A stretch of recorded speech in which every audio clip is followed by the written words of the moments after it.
Chapter 3. How Dorothy Saved the Scarecrow. When Dorothy was left alone, she began to feel hungry, so she went to the cupboard and cut herself some bread, which she spread with butter. She gave some to Toto, and taking a pail from the shelf, she carried it down to the little brook and filled it with clear, sparkling water. Toto ran over to the trees and began to bark at the bird sitting there. Dorothy went to get him and saw such delicious fruit hanging from the branches that she gathered some of it, finding it just what she wanted to help out her breakfast. Then she went back to the house, and having helped herself and Toto to a good drink of the cool, clear water, she set about making ready for the journey to the City of Emeralds. Dorothy had only one other dress, but that happened to be clean and was hanging on a peg beside her bed. It was gingham with checks of white and blue, and although the blue was somewhat faded with many washings, it was still a pretty frock. The girl washed herself carefully, dressed herself in the clean gingham, and tied her pink sunbonnet on her head. She took a little basket and filled it with bread from the cupboard, laying a white cloth over the top. Then she looked down at her feet and noticed how old and worn her shoes were. "They surely will never do for a long journey, Toto," she said. And Toto looked up into her face with his little black eyes and wagged his tail to show he knew what she meant. At that moment, Dorothy saw lying on the table the silver shoes that had belonged to the Witch of the East. "I wonder if they will fit me," she said to Toto. "They would be just the thing to take a long walk in, for they could not wear out." She took off her old leather shoes and tried on the silver ones, which fitted her as well as if they had been made for her. Finally, she picked up her basket. "Come along, Toto," she said. "We will go to the Emerald City and ask the Great Oz how to get back to Kansas again." She closed the door, locked it, and put the key carefully in the pocket of her dress. And so, with Toto trotting along soberly behind her, she started on her journey. There were several roads nearby, but it did not take her long to find the one paved with yellow bricks. Within a short time, she was walking briskly toward the Emerald City, her silver shoes tinkling merrily on the hard yellow roadbed. The sun shone bright and the birds sang sweetly, and Dorothy did not feel nearly so bad as you might think a little girl would who had been suddenly whisked away from her own country and set down in the midst of a strange land. She was surprised, as she walked along, to see how pretty the country was about her. There were neat fences at the sides of the road, painted a dainty blue color, and beyond them were fields of grain and vegetables in abundance. Evidently, the Munchkins were good farmers and able to raise large crops. Once in a while, she would pass a house, and the people came out to look at her and bow low as she went by, for everyone knew she had been the means of destroying the wicked witch and setting them free from bondage. The houses of the Munchkins were odd-looking dwellings, for each was round with a big dome for a roof. All were painted blue, for in this country of the East, blue was the favorite color.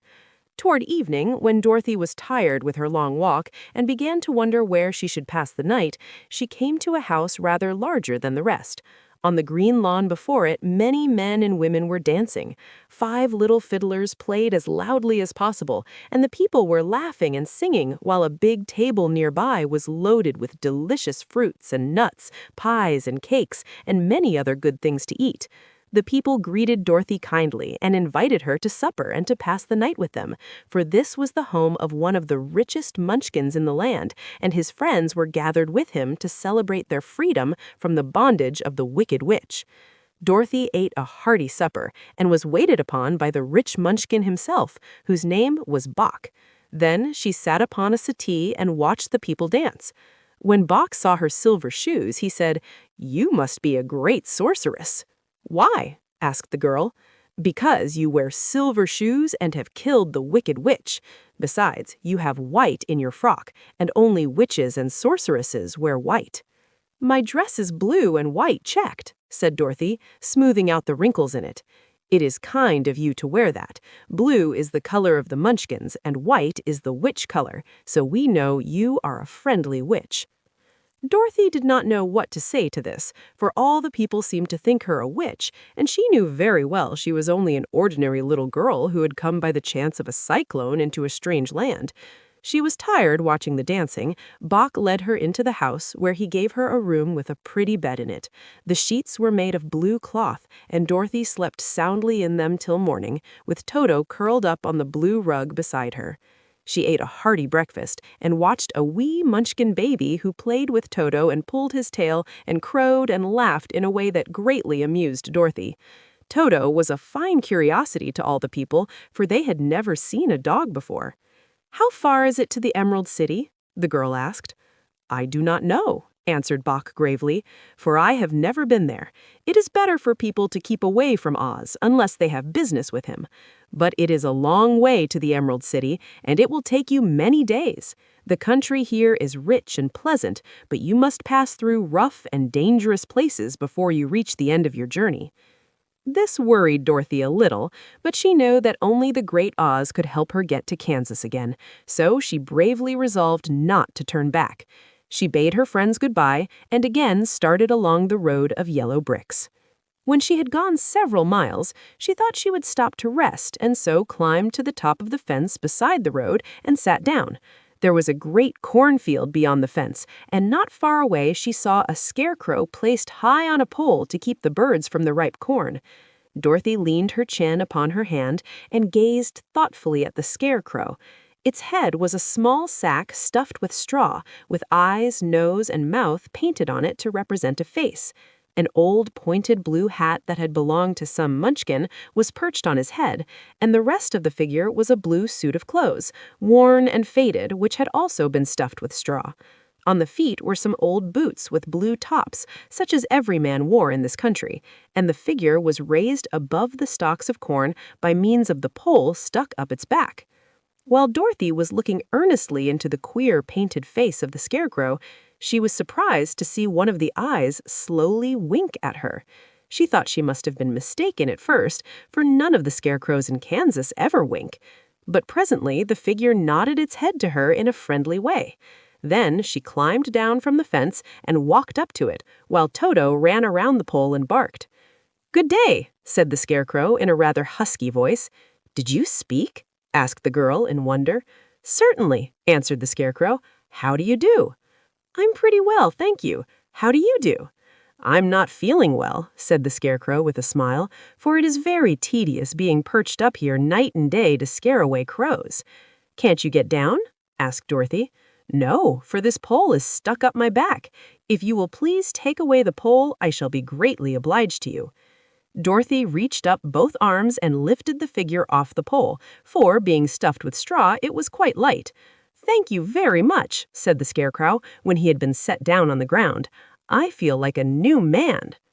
Dorothy was puzzled at this, for it sounded queer to hear a stuffed man speak and to see him bow and walk along beside her. "Who are you?" asked the scarecrow when he had stretched himself and yawned.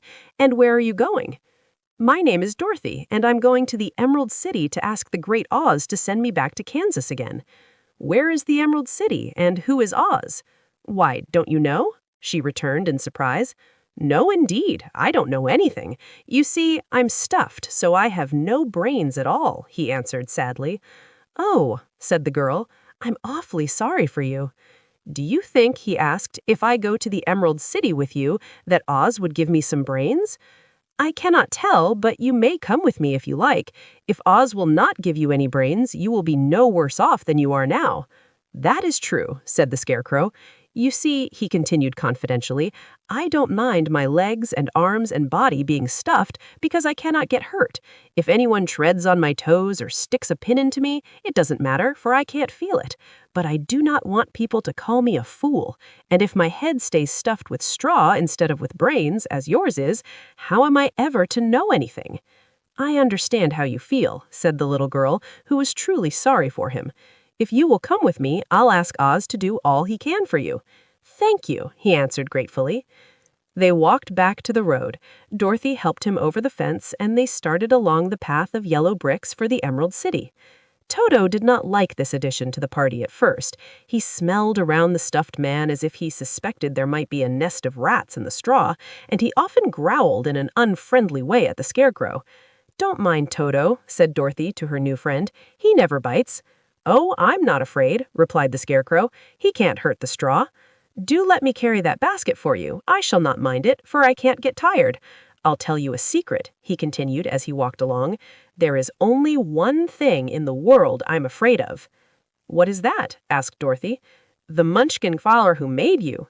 "No," answered the Scarecrow. "It's a lighted match."